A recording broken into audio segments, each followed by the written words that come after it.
McDonald versus City of Chicago, 2010, was a landmark Supreme Court case that addressed the Second Amendment right to keep and bear arms.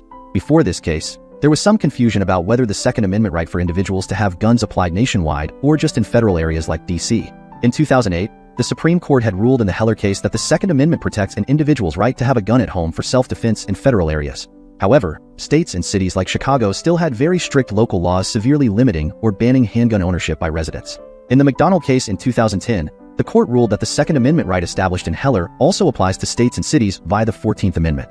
This meant the individual right to bear arms for self-defense purposes in one's home now had to be respected by all state and local governments across the whole country, not just in federal jurisdictions.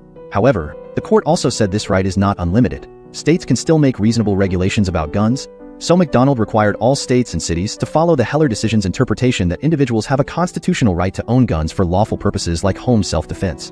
It nationalized this gun rights ruling.